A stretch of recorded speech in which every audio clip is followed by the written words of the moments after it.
Hi guys, thank you Merve for inviting me for today's talk. Yes, I am an artist and I have been working on setting up lots of exhibitions, programs on culture and things like that. And Merve Hoca asked me to actually present to you one of the projects that we've done from 2007 till now, but it's much less now. It's called Sidestreets. I'm going to start with the project that is. Oh, başladı bir. I think I went too far. Sorry about this.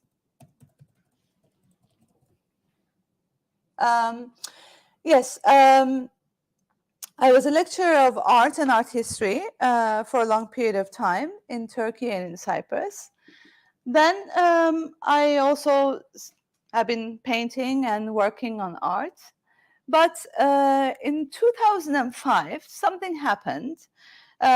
Somebody proposed to me to be the coordinator of an artistic project that was to start in, I can't find the beginning of this. That was to start in 2004 or 2005 in Cyprus. I'm going to leave it for now. And so I asked what it is. And, you know, Cyprus, North Cyprus is very closed circuit place.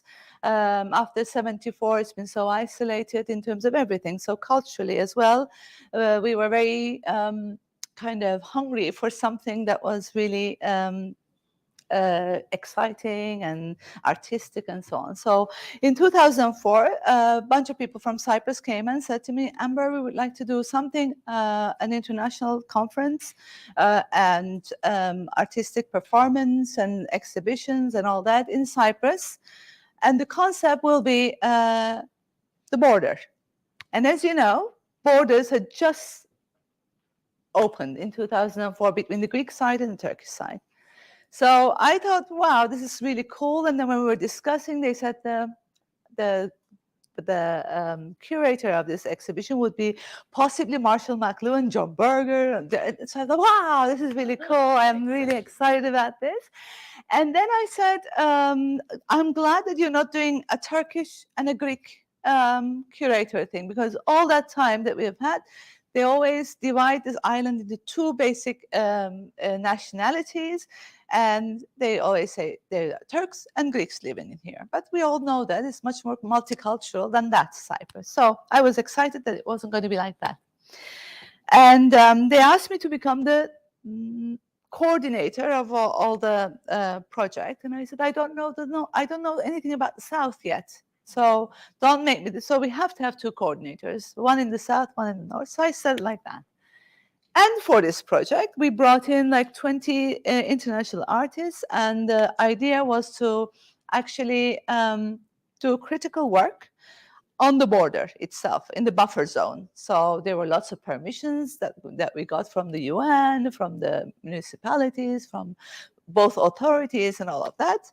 But we ended up having two curators as well, one from Greece, one from Turkey. So it didn't happen in the way I wanted. But it was quite an interesting project. Very well-known artists came as well, very serious about the project. They came first and studied the place, read a lot about Cyprus, and then went away, and then they came back with their projects. And we did this project in 2005, May. The idea of the project was also to actually, because I'm talking about how do you conceptualize a work, how do you curate a work, how does a work come about, what does a work say, what is art? You know, actually that's what it is that we're talking about, because art is not something that you just do pretty little things. It's really something to do with what you want to say. Art says a lot, and art is critical. Art is something that actually gives you an idea about how to think in most of the cases. So for me, this was a project that I was excited about because of that as well, because all the artists that came were actually political artists, most of them, and who would come to a buffer zone to do artwork. you know, those are the ones. So they were very interesting people because they came from Bosnia, because they had also, you know, we had lots of them, different kinds, but we had from Bosnia, from Montenegro, from Ireland, from Israel, from all over the place. So it was really interesting because all these people are actually having similar issues in their own countries, and their language of criticism is art. So it was a very well picked bunch of artists who came here, and they did fantastic jobs.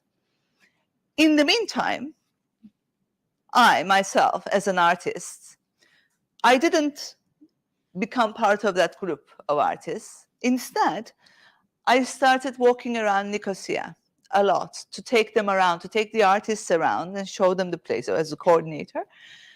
I myself became very aware of something that I wasn't aware about until that point, because I'm a Cypriot. I was born here, I was raised here, then I went away for many years. I was abroad for many years. Then I came back, then I went to the university in Famagusta. I didn't come to Nicosia really. I didn't look critically in Nicosia for many years. And it was the very first time after 1980s that I was looking at Nicosia again as an artist this time. And this shocked me. So material is there as an artist. You see tons of things happening. But how do you comment on these artistically? What do you say? What are you trying to say? So I started this project where we had an abandoned 5-story building. And when I looked around in the city was full of immigrants mostly. Whereas when I grew up and when I left the country, that city was full of my family's friends, local people. But and the houses were kept well. People had flowers in front of their buildings. It was very safe looking. It was clean, lit up. Nobody had garbage in front of their houses. But this time it was something else. I saw that it was really very poor. In those houses, there were more people than there were supposed to be. And I could see it because they had their shoes in front of their houses. I wasn't aware of this before. We didn't have this tradition of leaving shoes in front of us. So I was seeing the place anew. I was really very touched as well because it was very, very poor. Lots of kids everywhere, and I love kids. So every time I walked around, they saw me with a camera, they would run to me and wanted to take their pictures. Sometimes they were like older people, they looked very scary to me, you know, and I said, I'm not going to scare, hi. And I was, and they would immediately start conversing with you and all that. So I was sussing out for the first time who these people were in my city, okay? And they were owning the city more than I was because they were the ones who were living there, and they were lively. They had lots of energy and all of that. So there's a lot of positivity, and there's also a lot of negativity in the sense that because they're so poor, because they're so uneducated, because there were people who were workers' families. And I wanted to say something about this. So I was very surprised that people weren't seeing these people. They were blind to this whole society that was there. And I decided to do a project for this. So I did it. I did a project where I put up a 5-story building in front of the courthouses, very central place. And I got the reaction I wanted. Immediately, the authorities said, what is this? What's going on? And I said, this is artwork. We're going to take it down in 10 days' time. It's only here for an exhibition. What happened was the municipality, the head of the municipality, mayor, came and decided to clean it up. So this, of course, became another issue. It was in the newspapers everywhere. It became a very big issue and all that. So art can be amazingly critical, and it can be amazingly productive in what you want to say sometimes. Because you are able to push people to the side, not see them because you need them. and they can be poor, who cares? But when you're in front of you and you can no longer say, you can't take it because it is your responsibility not to have that. It is your responsibility to make sure that those people have water in their homes, clean streets, well-kept places and all that. So when this didn't happen, and it was in front of their face, they tore it down. So this gave me an idea, because I was teaching at the university at the same time in Famagusta at the time. I said, okay, I don't want to teach anymore. I'm done with teaching. So in 2006, I came out of the university and I decided to do this project in the same very building that I did this installation. I decided to turn that place into a place called Sidestreets. And Sidestreets idea comes from side streets, because whatever I saw in the side streets, I wanted to bring it into the center. So I called myself our organization Sidestreets. And we decided to work with the children who were there, who were in the streets. We decided to work with all artists who were interested in coming and saying something. We decided to bring in a lot of lectures on any issue that we wanted to talk about, many seminars and so on. So we launched a very crowded, very dense program in Sidestreets, which was a 5-story building, where we could discuss anything and everything that was to be turned into an artistic project. So for me, this was like a project like that. And so I'm going to go again with this problem. Where do I start? Yeah, this is our, so this was the project. I'm going to show you the project. This is the project that I did. This was the building originally. This is when it was built in 1973. And then when I took over, because it was already shut down and it wasn't in good condition. And I did this installation there. This is what I did. And then the mayor came and brought it down. This was the whole thing. And this is the building planning and all that. So it's like about 100 meters square on every floor. There are 5 floors of it. And we ripped it down. We were very respectful to the architecture of the building, but we just basically renovated it to make it useful for our own purposes at that time. And we started a project like this, where it was really a hub where people can come and sit and discuss things with us and so on. And for every exhibition, we had our own posters, and we kept it very clean. We were on the very ground floor, so we used even the material on the ground was as the extension of the street going inside and so on. So we thought about everything, every little thing, and we wanted to make it transparent. So we put just glass, so anybody and everybody could come in. They would feel free to come in and so on. So it was really in October 2007 we started the project. In terms of arts and culture, this was our invitation, and we started with an exhibition called Taps by Emin Çizenel, thinking that these taps, you know these, right? Everybody sees this in the streets. These were actually from the colonial period. British people brought, the authorities brought these concrete taps into the country, and people didn't have water in their homes, but they would go and fetch water from these taps, which meant that these places were actually the places where people would go and socialize as well. While they were waiting for each other to take water, it was a place of socialization where a lot of things were discussed: politics, daily life, even people fell in love when they were there with each other, and they would just, because everybody had to go and get water from there.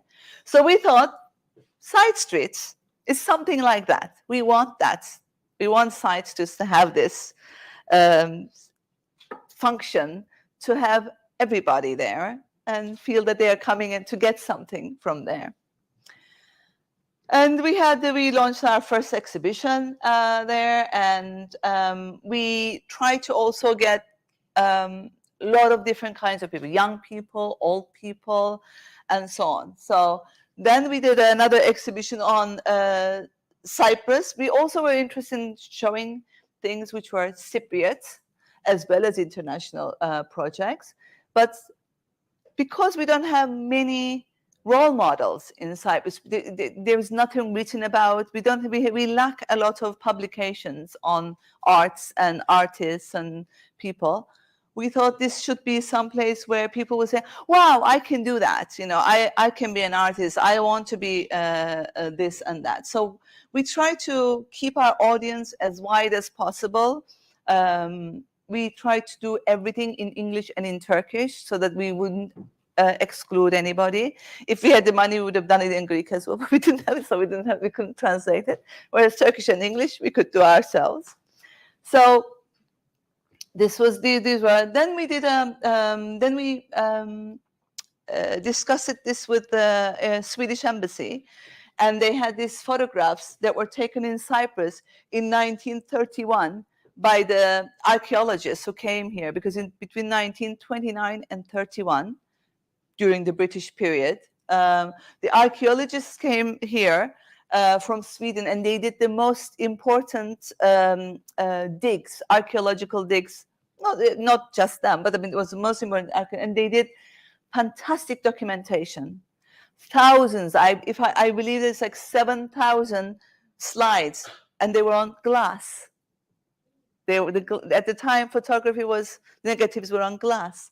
So they did them, and these photographs were taken by them, but of everyday life, not necessarily the archaeological thing. So we did this, and this gave us a lot of also opening to a lot of embassies. They started coming in, because North Cyprus is not an accepted place. No diplomat comes here unless, you know, it's quietly done and so on. With this, and the Swedish ambassador being very close to us at that time, a lot of diplomats started coming in. So we started getting a lot of attention from the south as well as from the international society here, which was really good, because we wanted that, you know, to happen. And then we continued this. We gave seminars on these. We had quite a lot of interest in these projects. Then we didn't want to just do arts necessarily, but we wanted some sociological, some other interesting things to happen. So the Sidestreets wasn't just a gallery.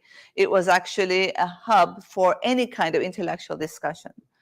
So this was a project that was proposed to us by a historian, and she wanted to she picked her own people, Işınlamadan Cemil, Emin Çizene. Işınlamadan is a businesswoman, an artist. Tufan Erhuman is now, he was also a politician, but he was in the university at the time. Gönül Eren was a judge. Niyazi Kızılyürek is also a political and a intellectual person. Bilge Nevzat is another iş kadını. And so it goes. And the writer, Cemal Turgut, is the Chinese house owner. He's this restaurateur. And David Saim, a filmmaker. These are all Cypriots.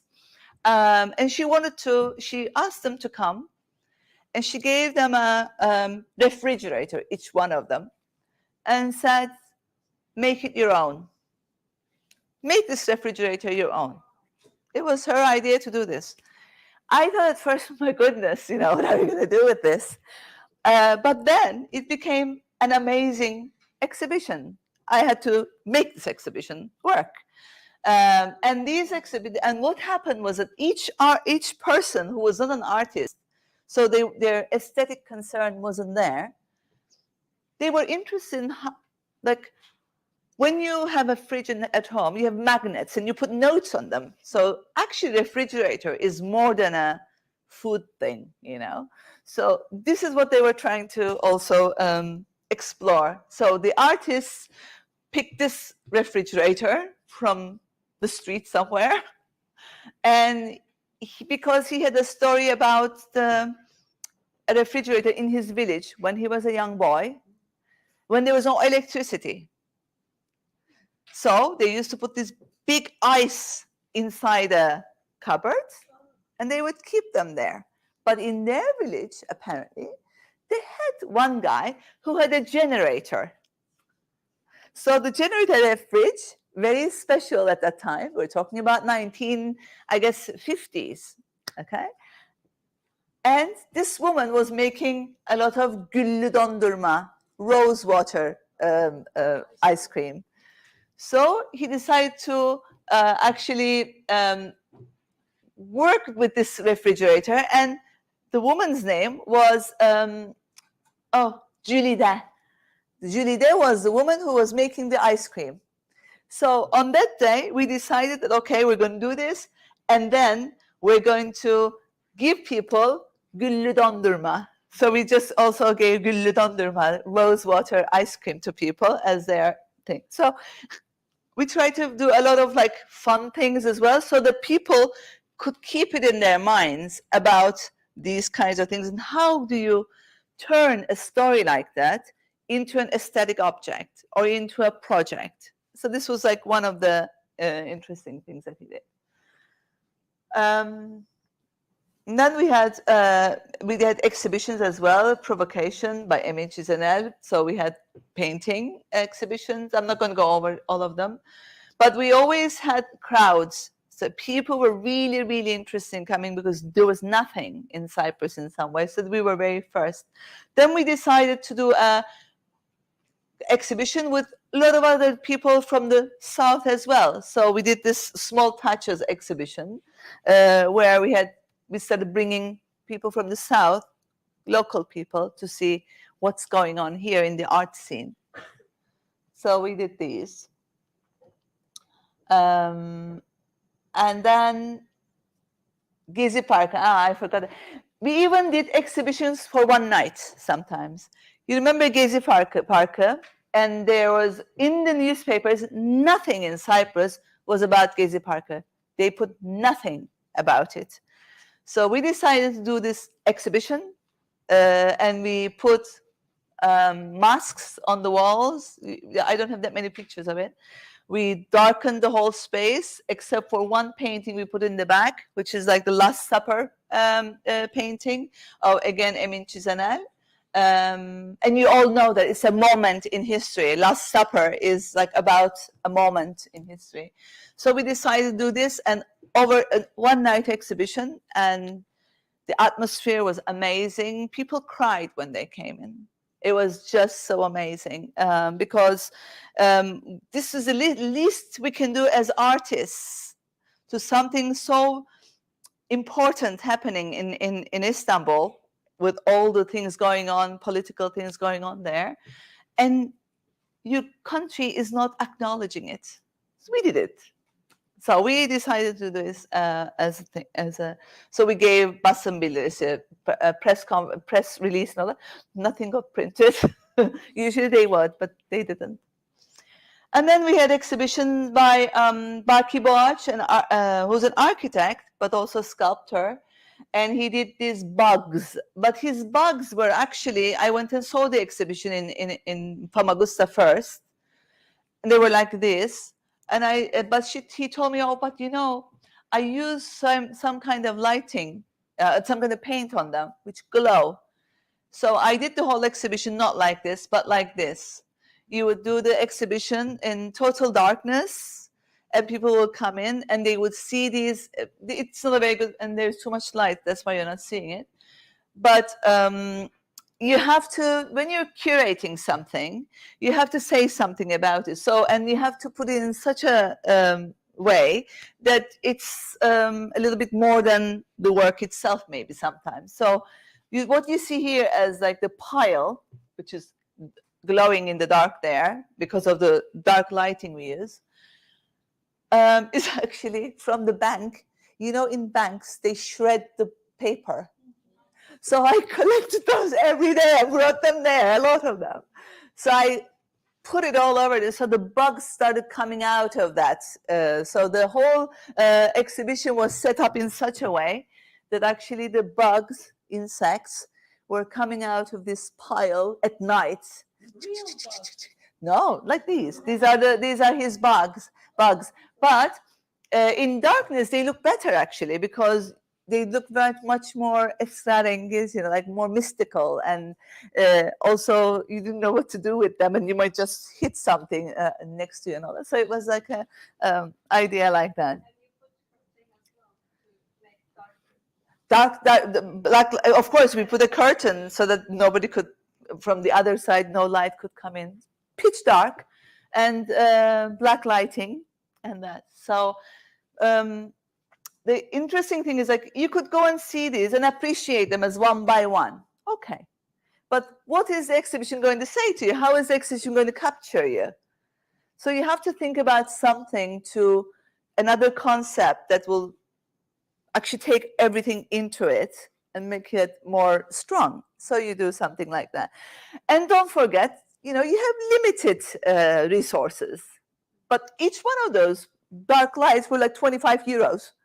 So we spent it. But for us, it was a lot of money, but we did it because we had to do it that way. Otherwise, it meant nothing. What is this? This is a Bedri Rahmi project that we did. It's a research project as well, where we had, everybody knows Bedri Rahmi Eyüboğlu. Kimler bilmez? Who doesn't know Bedri Rahmi Eyüboğlu? Okay.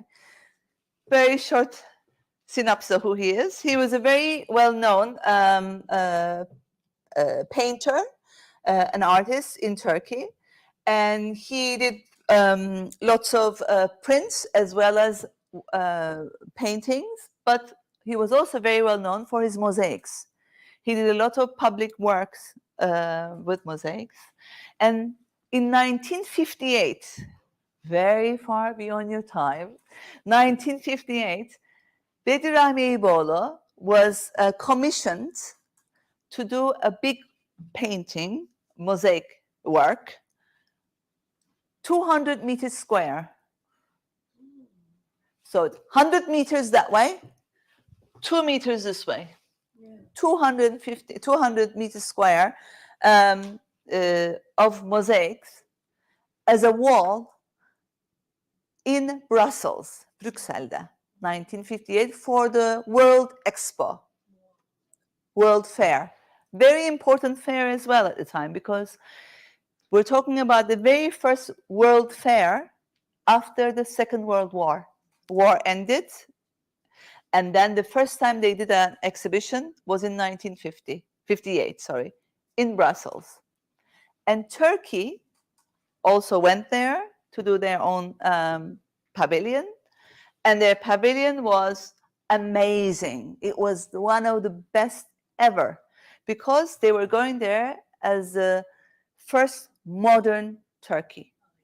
Before that, it was always like a little bit more Islamic, a little bit more, you know, Ottoman and so on.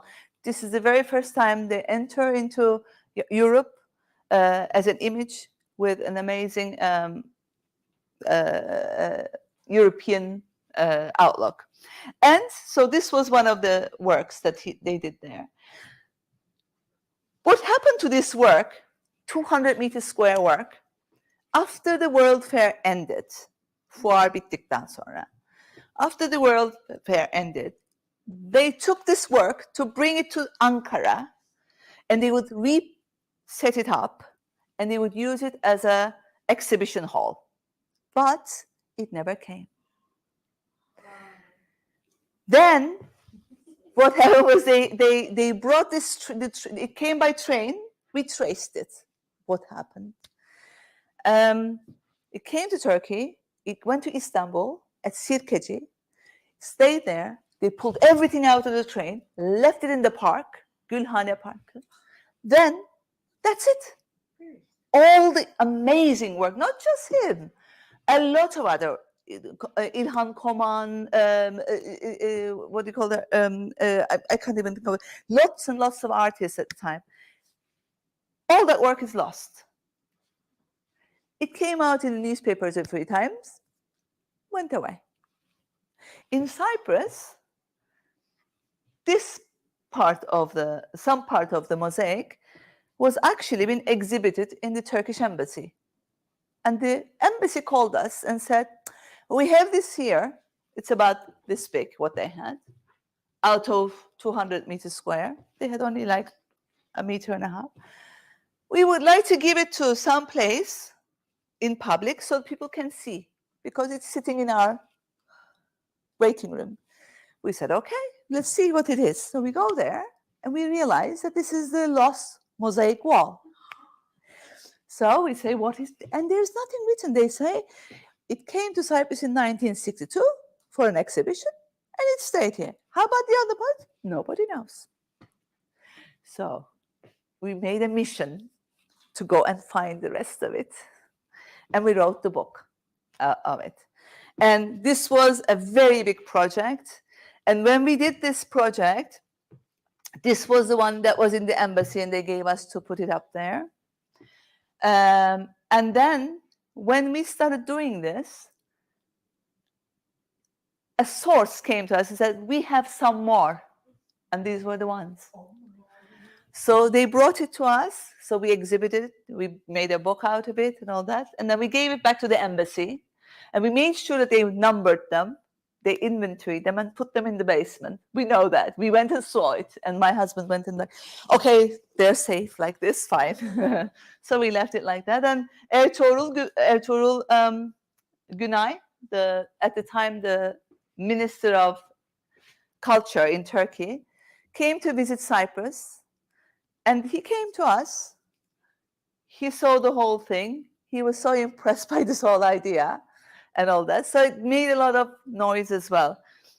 The funny thing is that then nothing came about. In other words, we went and saw the Bedirahmi Eyüboğlu's families. We talked to the thing, and Ertuğrul Günay at the time said, I will bring it to Turkey. We'll restore it. We'll do this. Nothing. So just like it was, it stayed. Maybe it's in private collection? No. No, we found them. All of them. We found more or less all of them. Yeah. Where were they? In Turkey or Cyprus? These ones are in Cyprus, and more of them are in the Gazino, Mücahitler Gazinosu. We also found that. And then some of them are now mezar taşı, tombstones, because people found them in whatever age, and they say, oh, this is a nice thing, I'll have it on my stone. So there are these things like that. Lots of stories, but it's too many stories. So how do we know it's genuine? Like, of course we know it's genuine. We have some photographs from different time periods. Aragüler took pictures of this. Do you know Aragüler?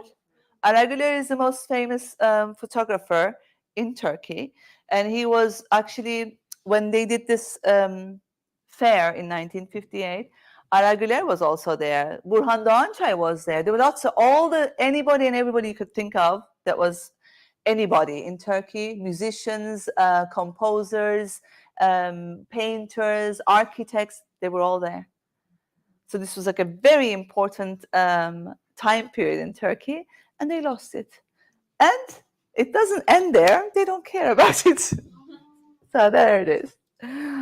Just like Cyprus, we have no difference. This is it.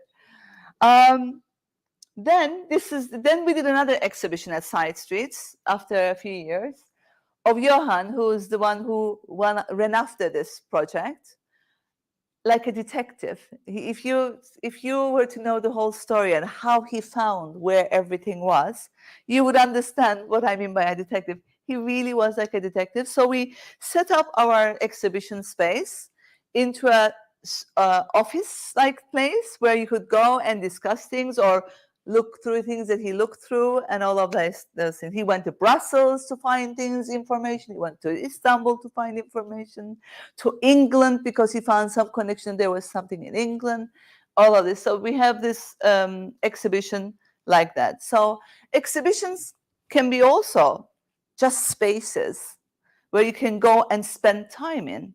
And it's not something just look and go. It's actually a place where you can research. So a lot more of these kinds of exhibitions are happening in the world, actually, like archival exhibitions and so on. So we were actually quite early. We were doing this as well because this is just as important as something because Bedirahmi's story. Bedirahmi has thousands of work. People go and look at them, but Bedirahmi's lost mosaic wall is a real story. And it's a real story which is actually more interesting than the work itself, maybe at this point, because it has a history to it. And it has been everywhere. It's in the mezarlık, it's in the garden, it's in somewhere in the trench somewhere, it's in the askeri gazete, it's in the embassy, it's everywhere. So this what gels them together, what makes this story more interesting, is actually what you traced about it, the story itself. So when you're looking at artworks, you have to think about all these dimensions of things necessarily. Then this was something I did on, again, the project that I did of the building, the first one I showed you.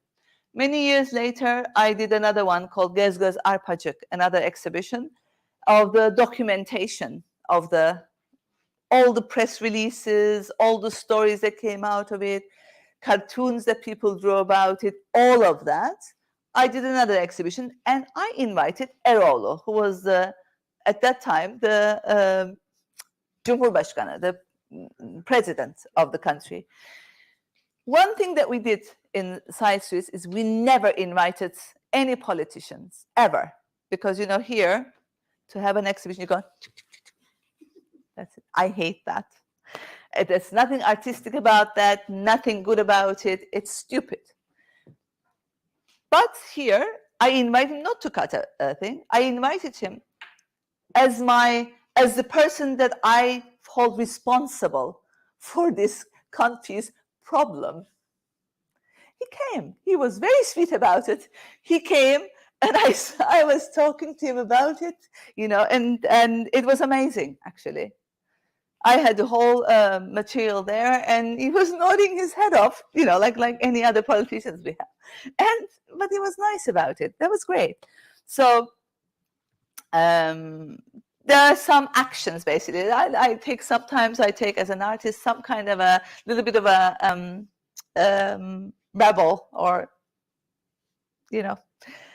Another one-night exhibition was this, on Her Majesty's Service one-night exhibition performance, where this is a gariola, it's a bed from the colonial period, and then this is actually the blanket that they gave to people during the wartime in Cyprus. And so this was actually a bit of a comment by the artist on this time period and what it actually achieved in terms of what the colonial powers do here in terms of comforting people with that battaniya, with that thing. Is it comforting people, or is it actually to rub the dead and so on? So this is kind of an interesting thing. And another exhibition that I did was one of the last exhibitions that I did at Sidestreets was called Happening. And it was very young for me. It was very young people at the time coming, and I really wanted to work with young people and all that. And we did an amazing project with multidisciplinary and sound installations, visual installations, performances, and so on. So this is from that. It was mostly dark everywhere, so I couldn't take good photographs of it tonight. Another one is like another presentation project. I'm not going to go on about it because it's too much. Where he was actually doing something up in one of the rooms, and people were watching him from here doing things and explaining what's going on. So it's like a story thing going on. Another performance was breaking the rules, was actually reading of visual poetry. So you have poetry, you all know, in text, but there's also visual poetry, which means that instead of text, you have an image. And how do you read an image? With your voice. So there was a presentation, again, on that visual poetry. So these are all like exploring different kinds of media, different kinds of disciplines, and so on. Visual poetry is not a very, very late thing. It's like from the early 20th century, actually, but people don't look for it. So it's very interesting to look at it now. We did book launches for Mehmet Yaşin, one of the best writers of Cyprus, amazing writer, actually, who's done hundreds of works. We did launching, we did readings for him. And for every occasion, we changed the room as well. We were like that. We had Peter Kerman, who was one of the very well-known Swedish poet, who was also the head of the literature department in Sweden. And Neşe Yaşın, a Cypriot poet. We did translations of them. Mehmet Yaşın, Alevadil, you might know Alevadil, some of you would know.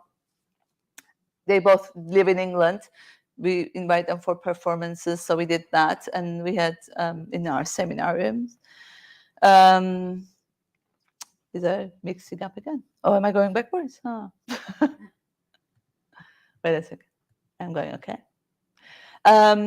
Mehmet Yaşın also edited all these volumes of literature, which is very important, I believe, because even in Turkey, they don't have this classification. In Cyprus, we have the classification of poetry, operas and plays in Cyprus. These are all Cypriot, Turkish Cypriot, and Greek Cypriot. Memories and travel writing, short stories, novels, essays, literary, 8 volumes of books. Amazing work. So we did also a press conference for that in our place, and discussions and so on. And the book launch we went to Büyükhan and did it, because our idea also as Sidestreets was to not just to be in our little space, but to go all over the place. And we've done many other things for that. We did tons of film series, tons of film discussions. These kids were kids who got awards for their films that European Union did. They had no idea why they got those awards. I invited them all in. I invited the directors, writers, camera people, all of that. We had open discussions. We had round table discussions and so on. So it's like that. So it's a little bit more educational, a little bit more this and that. Stones of Famagusta is an amazing film that was done at that time on Famagusta and the heritage of Famagusta. And we even went to Paris for the big discussion to get funding for these monuments to be a thing. Nothing came out of it. Then Ingmar Bergman film series, Derviş Sayım. We did the retrospective for Derviş Sayım, who was the only Cypriot filmmaker at the time, and all of that. And then we did it in the cinema, for example. 350 people came for it. Then we had experimental short films again. All these different kinds of things, art film series. We did series of things so people could come. Another Greek Cypriot filmmaker of mostly political films. We did this as well. So discussions. Then IF Film Festival in Turkey, in Istanbul. We became part of it for the IF Kare, which is they actually launched it in such a way. It was very interesting, actually. I did this until 2018, until they dissolved.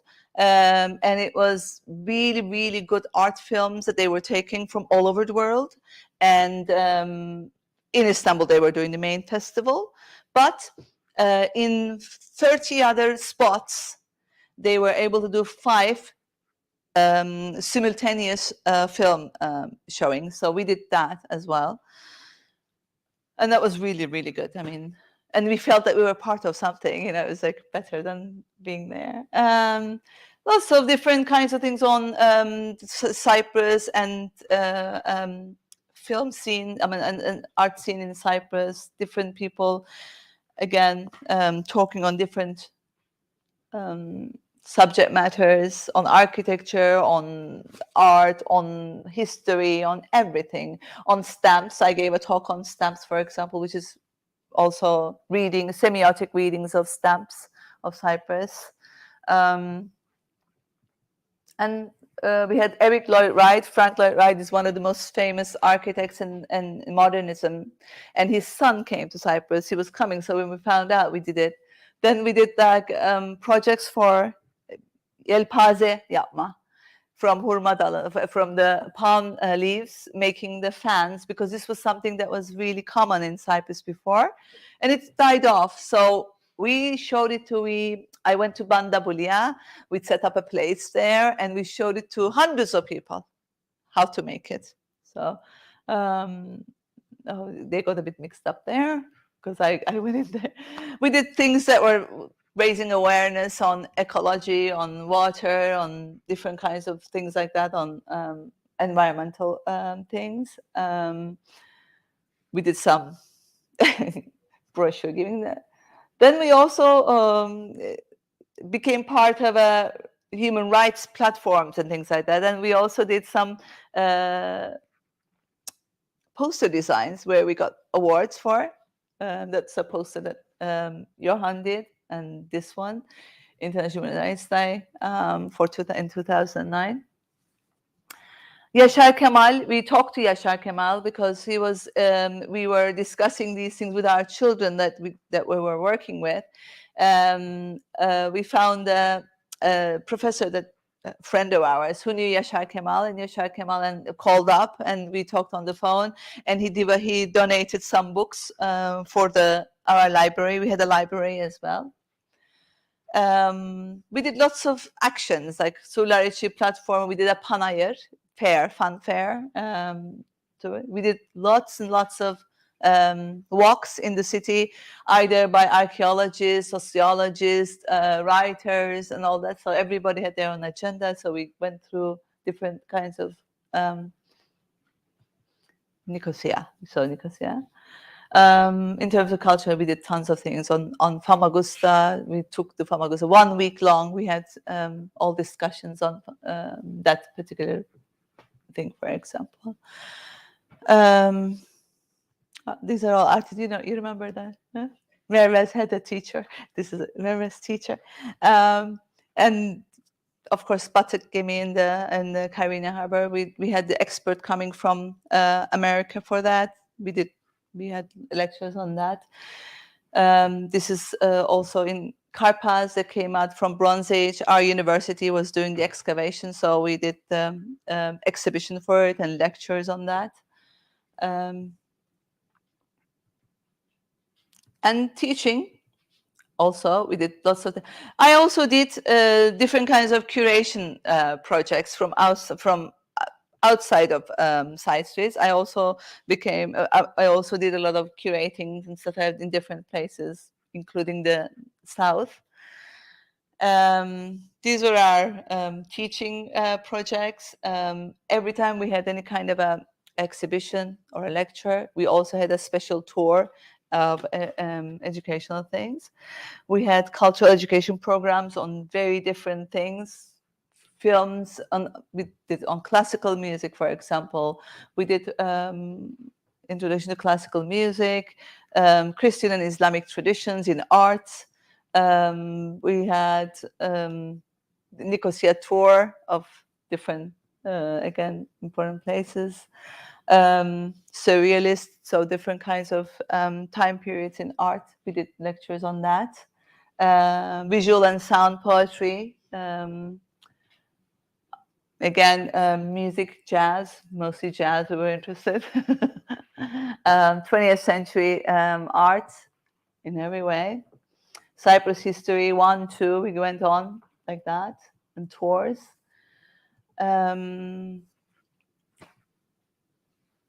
So the scope was amazing. It was just very wide, and we found whoever was good at whatever as an expert, we invited them to give us lectures, and they were very nice. History of chocolate, a whole lecture on that. History of tea.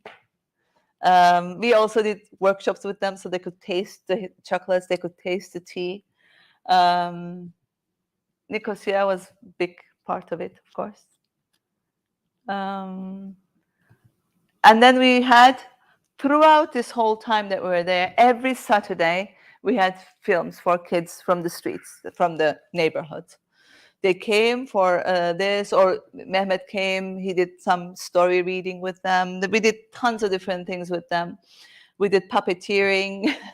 He was our colleague in the university doing the puppets. So we came, we went to SOS to do it. We did it there, we did it everywhere. And also this is how we were with them when they came for the exhibitions and all that. And kids are really interested in learning. Every time we show a film, we also brought somebody from the risk prevention thing so they could get information on how to protect themselves, because these kids were in the streets most of the time and their parents were working. So we had this kind of thing there, and films that we showed for them. And last, I think, a lot of, especially foreigners who were living in Kyrenia, asked, they said, we can't come, we're old, you do everything in Nicosia, can't you do something in there? So we launched every month, once a month, we did a seminar on different subject matter in Kyrenia. So we did about 17, 18 of them, 18 months of these things on different subject matters again. So the idea is actually to get people to talk about something. We had residency programs. We had an archival project. This is a very important project, Untitled History, where we actually went through from 1979 till from 1979 to 2006. We researched every single exhibition, space that the art was being performed, budgets, everything that you could imagine about it. And we did an archival project exhibition where we singly talked to every artist that we knew, brought in their catalogs, invitation cards, whatever they had, materials, press materials. We digitalized everything, and this has become an archive. And again, this archive is invaluable. We went to the cultural ministry. We said, take it. Here it is. And make a nice website. We will help you for free to monitor the website. But you do it because we don't have the money to do the website. Not interested. So we have this. How many volunteers you were? This here, lots of them. No, in general. Like, With the, not much. Not much, many. I can imagine, like 5, 6 maximum. No, not here. even. For this project, more. Yeah. Because Rana was the coordinator and she was very good at making people do things. With us, we had one secretary and we had one part-time student assistant. You know what And I we had think friends at at points.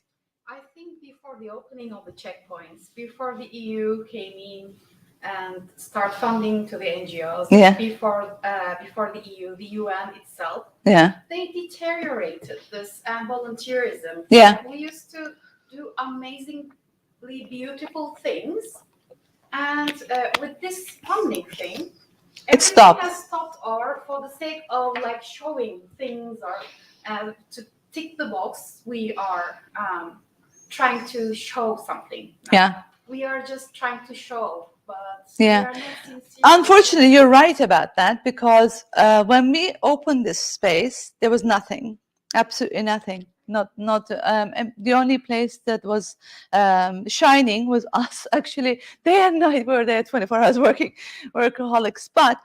And our idea was actually to get a lot of people in there. We gave free spaces upstairs for people who want to project, and the only thing we asked from them at the end was to give a seminar on their research or an exhibition that will help them make. They had time. We couldn't do it because at that time, you're right. I watched it happen. Suddenly, hundreds of NGOs came about. And the only reason those NGOs came about had nothing to do with their interest. It's something to do with the way of getting money.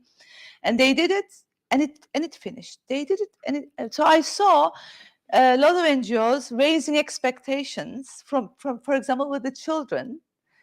It was sad because a lot of projects came about that they would be, we'll be doing this with you. Yeah. 1 month. These are the tools Over. actually for them. Yeah. Yeah, we did this 7 years, every Saturday, Bayram Seyran Yok, every Saturday, and they would come. They loved it. And every time they see me now, cinema woman, they call me, so they come to me. And it's really sweet. I mean, but we didn't want to do too much more. Then we actually did tutorials as well. So we actually prepared certain number of kids to go to colleges. We went into schools, in the inner schools. We asked to give us the best students because they could never go to college. So we asked them to give it to us, and we did. And we gave 20 hours of lessons for them. in mathematics, English, and Turkish. And some of them did go into the colleges. They got scholarships, and now these kids are studying. There's an aerospace engineer right now studying aerospace engineering, and another one doing sports, another one doing business.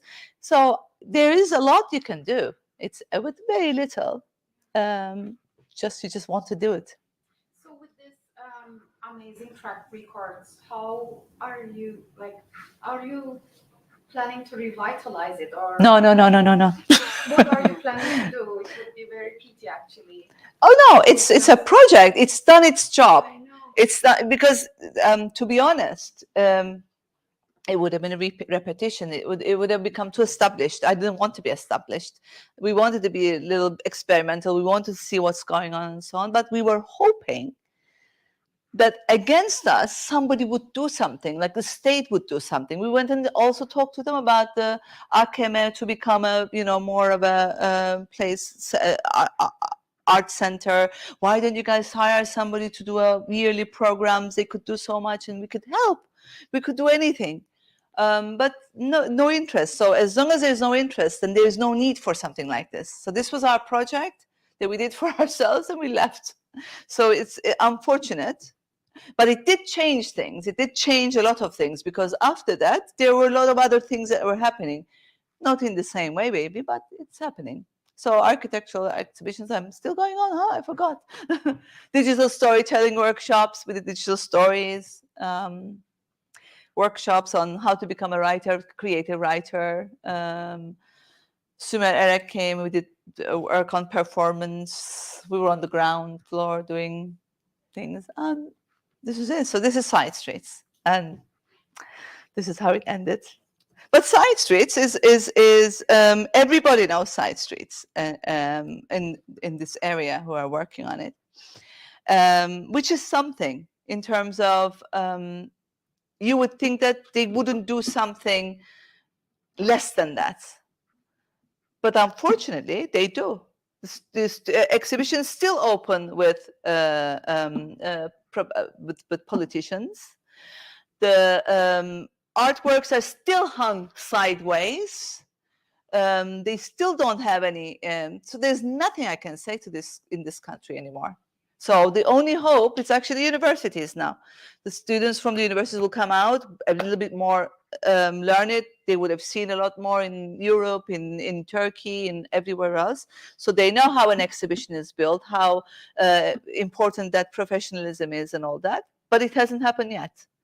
Art rooms is one of them. Is doing a very good job of doing that with the thing, and there has to be more of that. Not just art rooms. There has to be.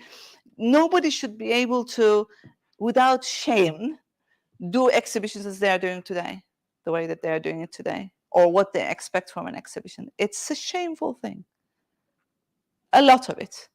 I went to a presidential exhibition of their collection. Example, at AKM. I went there because I was curious to see what they had as in their collection. I go into the AKM, nobody is there. I go into the exhibition hall. There's a table with a frilly cloth over it, having no purpose but just ugliness.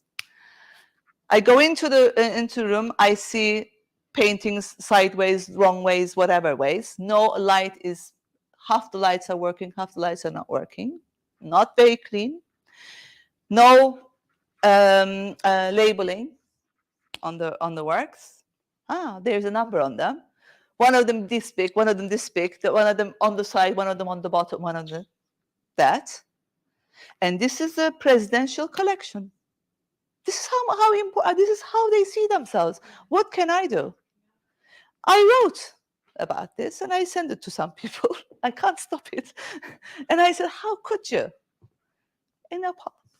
So we like being that. We like being this victimized, zavallı, and this is all we can do. Bile. This is the attitude. You can't do that. You cannot do that. I cannot accept that. That's the difference. So don't accept it. if you're going to do anything, do it with pride. You have to be proud of what you're doing. You have to do something as much as and more than you can do. Otherwise, it's not worth it. How about that? I'm really, because I have given my life to it almost, it's at least the last 20 years directly on in Cyprus, looking at these things and so on. It's not that difficult to make it better. And we're not doing it. And we're not choosing not to do it. So I have two questions, if Yeah. you don't mind. First question is, you mentioned that this was open to all when it was active, obviously, which I'm saddened to hear that it's actually stopped. Mm-hmm. You said this was open to all, but this brings, in my perspective, this brings another conflict, an identical issue. Mm-hmm. If it's open to all, Mm-hmm. then who are you as a team or as an individual? Because that's you, Mm-hmm.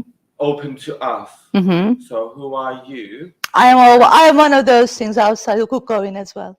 One of them. Yeah. So there's no identity at all. The identity comes from the quality. Quality. Mm. Okay. And the second And the curiosity. And the second question that you talking about, victimizing and the choice that people or us choosing not solving this problem. Mm-hmm. So have you as an individual identified what is the actual problem, the core problem, and therefore its solution? Do you have an idea, opinion, anything that I have ideas, of course, but I don't see myself as the only knowing all person. I know from my own experience and from my own rebelliousness and trying to make something, going to those places and telling them certain things and not being taken seriously, and you keep going and knocking on the door and you pull back. The problem is that one is that people are not, in general, in Cyprus, are not proud of what they're doing. So there is a problem of identity. I don't think that anybody feels responsible in what they are doing. This irresponsibility, non-accountability is the main reason for this, because I've done it, as much as I can. This is all that I don't need to be proud of it because it's not really my thing, That's the attitude. That's the main attitude.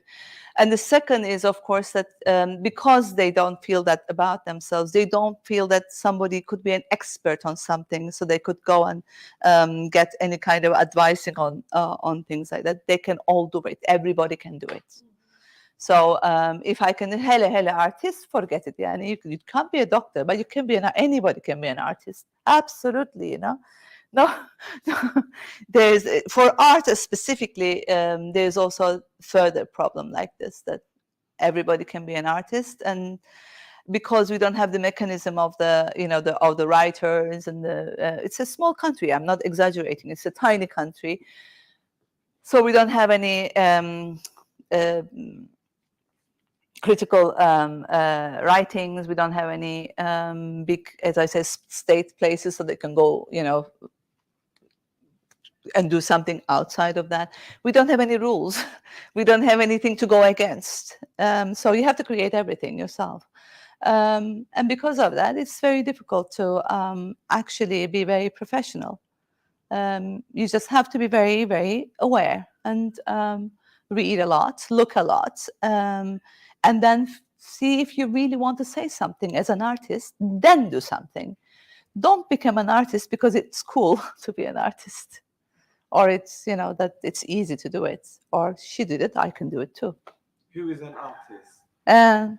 Artist is a person who's a critical mind, who has observant, who has something to say, and they choose a language to say it with. That's who an artist is. It's not a matter of education. It's not a matter of anything else, but it is something to do with more of an intellectual ability to hold certain kind of idea and To express it. to express it, of course, in any way. There is no one way. Thank you. You're welcome. Anybody else? You slept. All of them are sleeping. Come on, wake up, wake up. İyi konuştum, buradayım sizi. Estağfurullah, çok hoşuma gitti son artisti. Uzun konuştuk.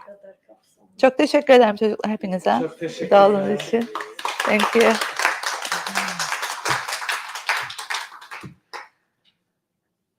Bunu çıkaralım. Siz halledersiniz o.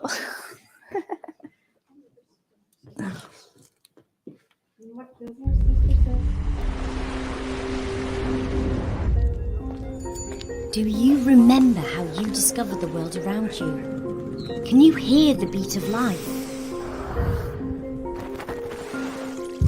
Can you hear it by seeing it and feeling with all your senses?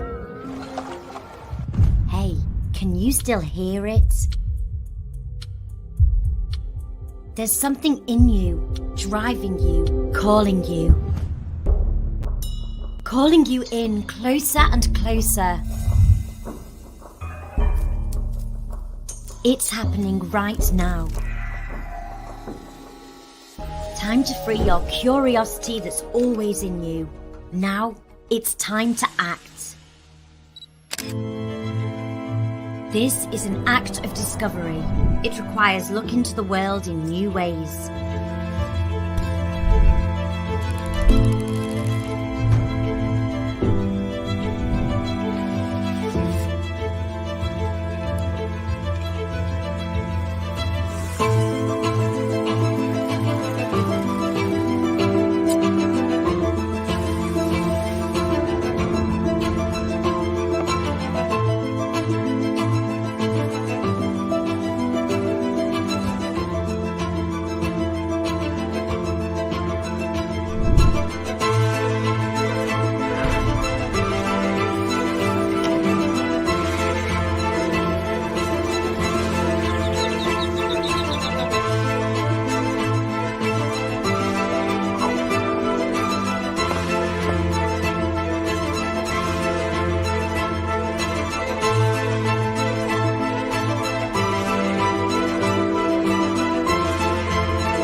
Much to answer for, but we're not offering you the answers.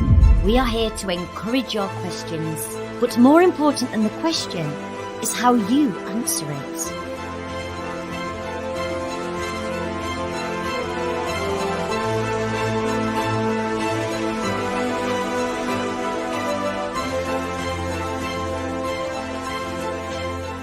Try the ordinary, then try the unusual. To live is learn, and to learn is to live. Live, learn. It's an endless process. This is your path. This is your journey. You decide how it's going to be. Just enjoy every moment of it.